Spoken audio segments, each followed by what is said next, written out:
Hi guys, I'm Ishan, and today I'm here to discuss about this problem called as two-sum.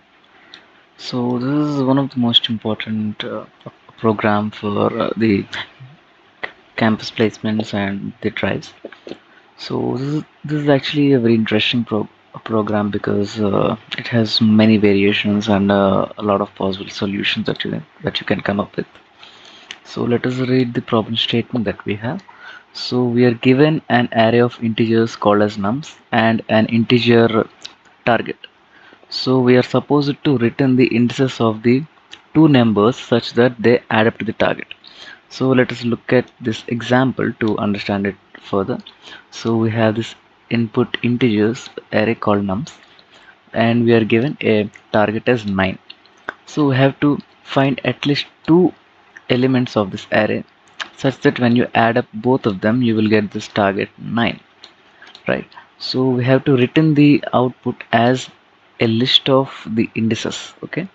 And we're also given some additional clues like uh, you may assume that each input would have exactly one solution and you may not have used the same element twice.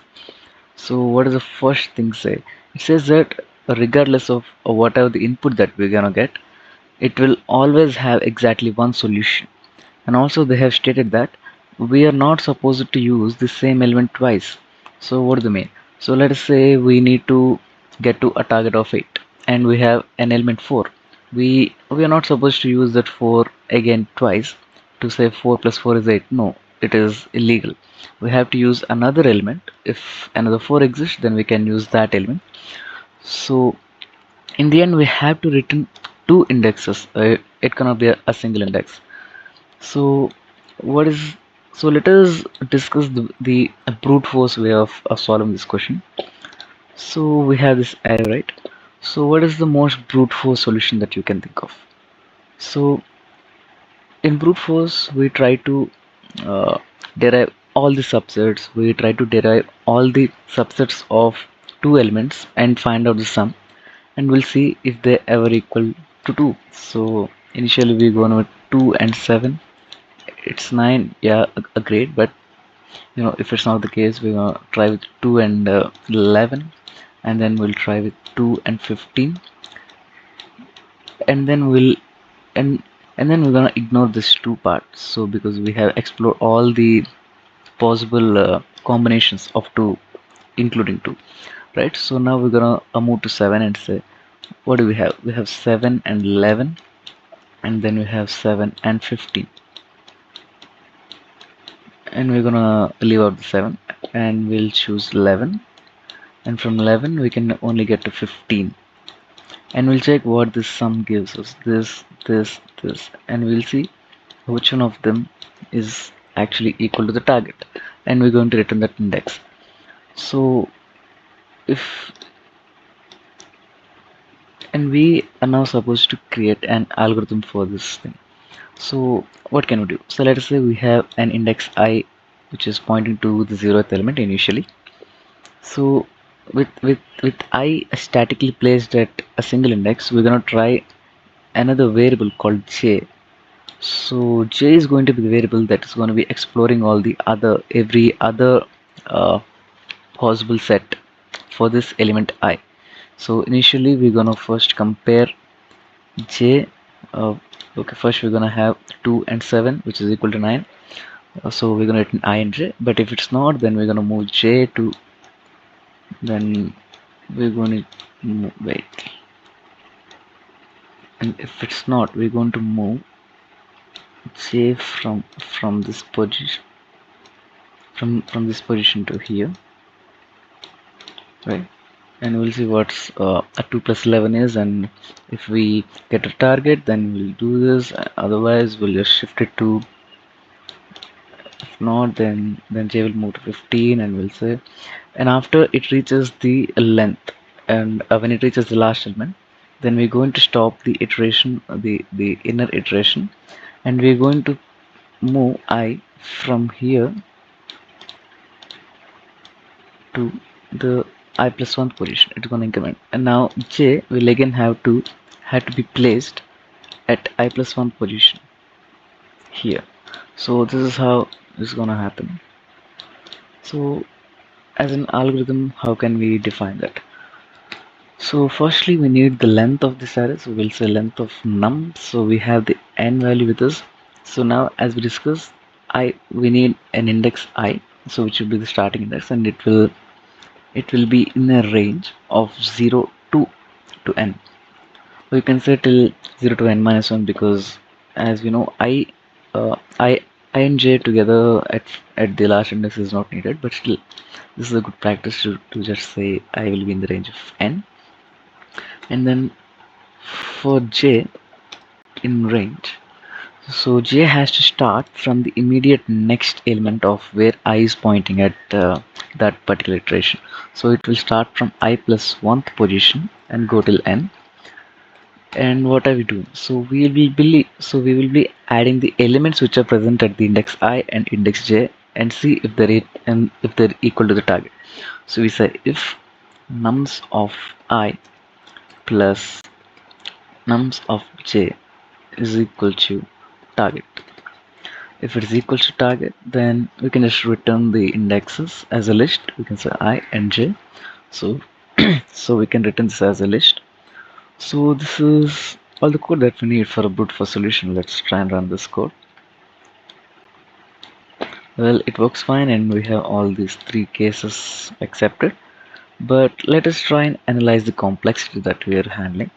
So we have the outer for loop. It will be running for n times as the length of array, and the inner loop will run from I plus 1 to n times.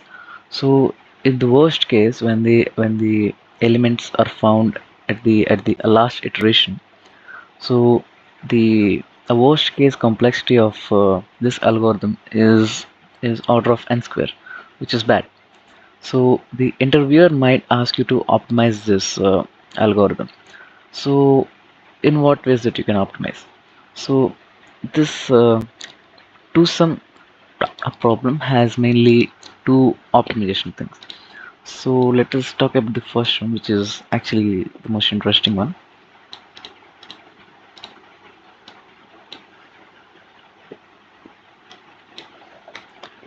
Okay, so what we do here is we try to sort this array. So this is our n, right?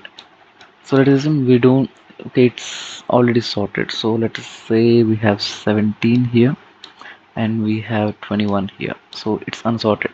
So now we have to sort this, right? So I'm gonna say this and as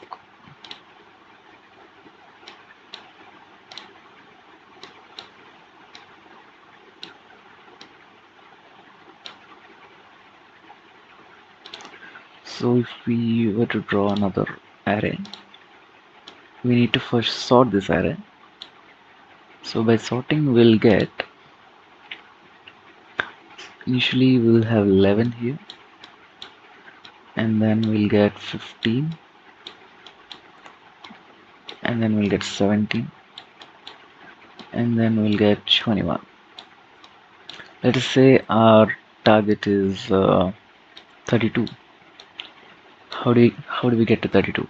Let us place two pointers, I at the 0th position and j will now this time be placed at the n minus 1th position.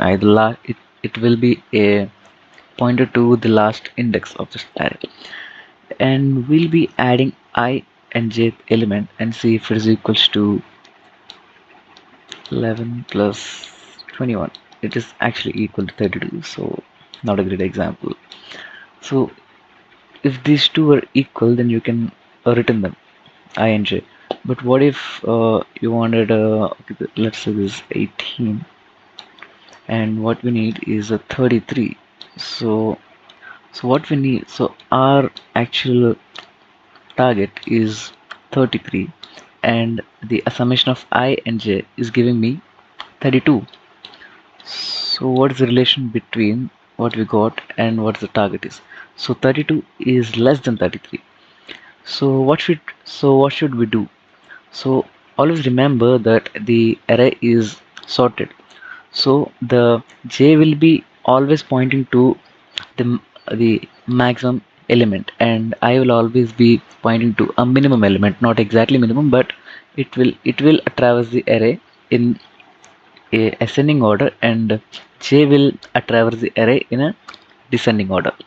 So now let's trace what happens here.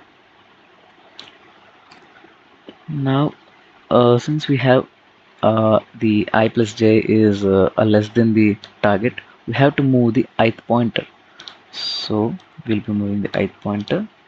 So I will move to here, and since I is here, now we'll going to again calculate the sum. Then we get 15 plus 21, which is 36. 36, and our target is 33. So now what's the relation? So 36 is now greater than 33. So what should we do when you have when you have the sum greater than what our target is? So uh, we should not increase I, because I is already holding a minimum value. If we're going to increase I, then this value is always going to be more. It's now gonna come down. So what should we do? We should make this value come down to be equal to 33. So we should change this position. So we have to keep j, so we have to decrement j. Okay, now what happens? Now let's see. Now we have I is 15 and j is 18, and summation of those two is 15 plus 18 is 33, which is equal to a target. So we can return I and j. But what if there is another case where your actual target is 38, and your I and j pointer are not you don't have such elements in array? Then how can you return? So if you want to handle that case as well, then always remember that I and j cannot be pointing at a same element. They have to point at different elements. If they are pointing at a same element, that means there is no two indices that will add up to the given target. So we can return -1 or any message. So how can we code this up? So remember we have to sort the array first. So we have nums. So let us say nums underscore sorted is equals to nums dot sort, or we can just say nums dot sort. It will eventually sort. We don't have to write this. So we'll sort the array. Now we'll initialize two pointers. I will be initially equals to 0, and j will be having a value which is length of num -1, because the indexing is from 0. We have to ignore 1. So now we have our two pointers. So we have I at this position. Now we have j at this position. So what should we do? We should first check if they're equal to the target. Now let's write this. We have to check. Let us say while. Okay. Okay. Let's ignore the condition. We don't have to write it now. We can let it trace it what the condition could be. So what we're supposed to do? We need to first say nums of I plus nums of j. What is the value? If it is greater, what should we do? If it is greater than the target, so what have we done? If we have these two, if it is a greater than the target, if it is a greater than the target, then we have to decrease the value. So what can you do to decrease the value? You have to decrement the value of j. So you'll say j is j minus 1. So I'm decreasing the value of j. And if I have nums of I plus nums of j is less than the target. Okay, so what happens if uh, these two values are less than the target? Then we have to increase our summation. So we have to move I from its position to its next position. So we'll do the update for I in this case. We'll say I is equals to I plus 1, right? Okay, if it's neither if it's neither greater nor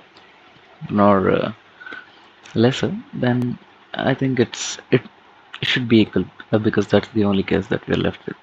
If nums of I plus nums of j is equal to the target,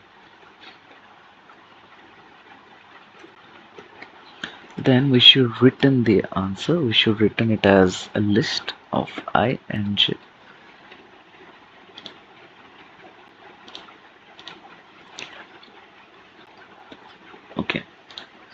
Okay, so we'll be keep on iterating this, but so what is the condition? Where should I stop? If I if if I'm not going to specify any condition in this a while block, then it's going to be in a infinite loop. Then what should I do? So we actually discussed about the case where the given target is not present in the array. Then how are we gonna find out? So when we have I pointer and the j pointer pointing to the same element, or if j is lesser than the value of I, so we have to check that I should always be lesser than j. It cannot be equal as well. It should always be less than j. So that will be our actual condition. While I is less than j, we have to do this. If this fails, that means we haven't found anything. If we haven't found anything, we should return nothing. So let's say we can return 0, -1, -1 or something.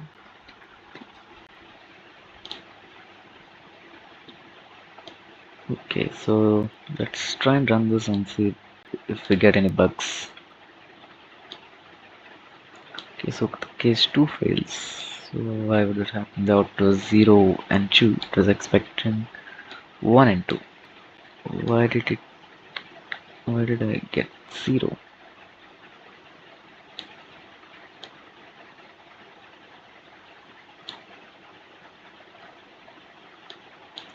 Maybe chaining it like this is not a great idea. So let's say if this is the case, we're gonna say, okay, let's put this case higher.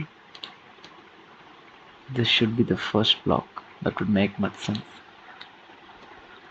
And then if this happens, else we don't have to check. It's either less, because it's just the else block.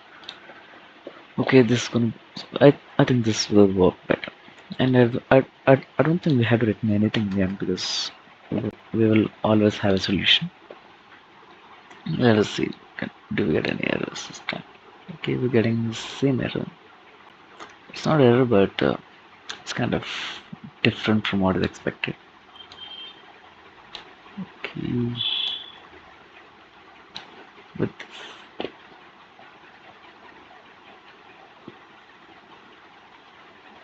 probably the nums.sort is gonna give me this game, and actually it has to be a wrong answer, because we haven't discussed one limitation of this particular algorithm. Since we're actually assorting the array, the indexes, the original indexes are 0, 1, 2 and 3, but after sorting, so the array's indexes will be 0, 1, 2, 3. But if you try and map, the 0 index is now the third index, the third index is now the first index, the second index is still second index. So we have, we kind of messed up with the indexing. So this can only work when you're trying to print the actual element instead of the array. So this is not exactly a great way. So if you want this to work, you can say you can use nums underscore sorted as one thing, and you may first copy the nums into this, and then you'll say nums underscore sorted, so, and then you can say nums dot sort, and then it will sort this nums array. And num sorted, we can use that for indexing, but it's not a great idea. So let's stop this here, and let's discuss another optimization case. So here we haven't used any extra space, so this is actually a very good algorithm, but let us discuss something better. using some extra space. Okay, so we have this array n, and let us say we have the elements 1, 8, and 7, 4, and our target is 15.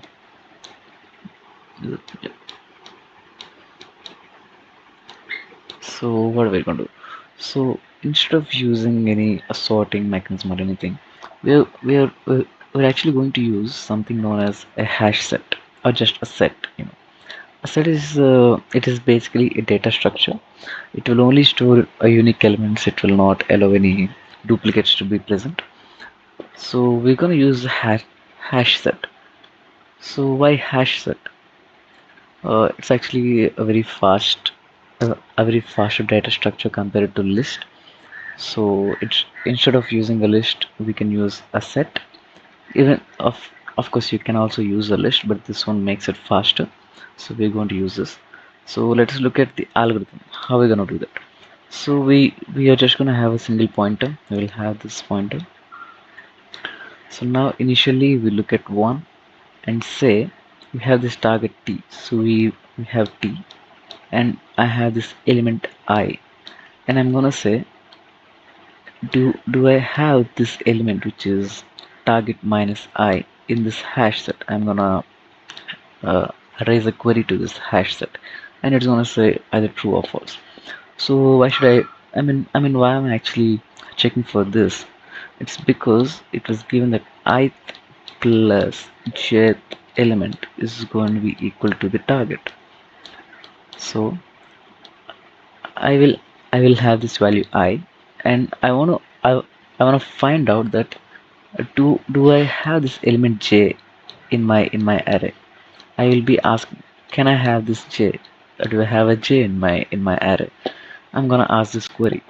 So that's why, how can I get j? So j will be equals to this target minus the element that I have right now with me I.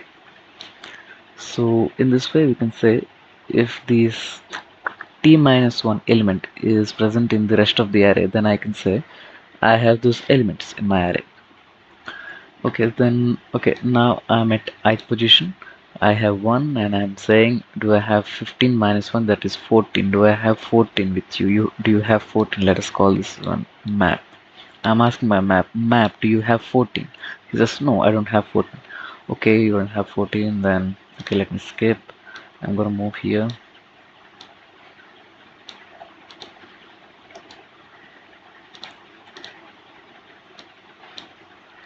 I'm gonna move here, and now I'm gonna be at 8. And remember, and also remember, before you move from this element, remember to add this into the set. So now we have one in this set, right? It's like saying you have two friends, and you wanna and you want to pay your third friend some amount, and you say I have 1 rupee. Do you have another, let's say you want to give him a 15 rupees. So you have 1 rupees, and you're asking your other friend that uh, does he have a 14 rupees? He said no. And if he says no, okay, don't care, you keep this one and let me iterate through my pocket, and I get 8. And I see 8, and I ask my friend, do you have anything? He'll say, I'll have 1, but I don't have the 7 which is needed to make 15. He says fine, okay, we don't, so we're not getting anywhere. And I'm going to, and I'll go to 7, and I'll also add 8 into this map.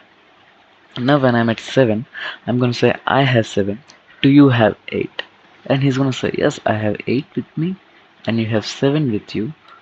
So together these two can add up to 15. So we have a solution, but we have to return indexes. Okay, we will have the index of 7 because we are actually processing. Let us say this is I.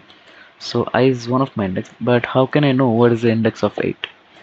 So instead of keeping just as a set, we're gonna use something called as a dictionary in Python. So using dictionary, we can store a key value pairs. So how are you going to store this key value pairs in a dictionary. Let's assume this structure. This is a set, and this is my map. So what am I going to do? First, when I'm processing 1, I'm going to store 1 as my key and its index as my value.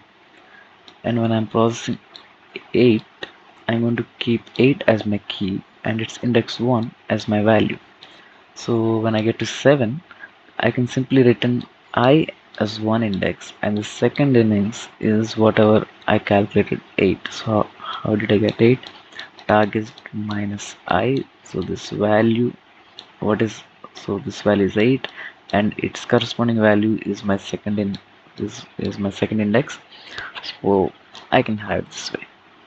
So what's the code for this? It's actually in my submissions. Rather than writing, I can just show you. Okay, and this is my solution that I got. So we're gonna initialize a set, or no, it's actually a dictionary. So we're gonna initialize an empty dictionary. So we'll iterate through this nums, and we're using this enumerate function to return an index and the element. So we'll have the index and the element, and we are actually checking that this target minus I j. So do we have this value j in this map? If true, then we have to return index, which is the current element that we are processing, and map of j will return as the index of the jth element which is present in the map. And if it is not the case, then we have to add that index. So we are adding, so we're using I, which is the element as a key, and its index as our value. So in this way we can solve this two sum. If you can explain the optimizations in this way, the interviewer is gonna have a good he's gonna think you have a good knowledge of data structures and algorithms, because a brute force solution would only mean that you're actually good at programming but not at the data structures and algorithms and critical thinking. So giving this kind of a solution is gonna be really critical for your jobs. And thank you for this. So thank you for listening till now. So we'll meet with another problem.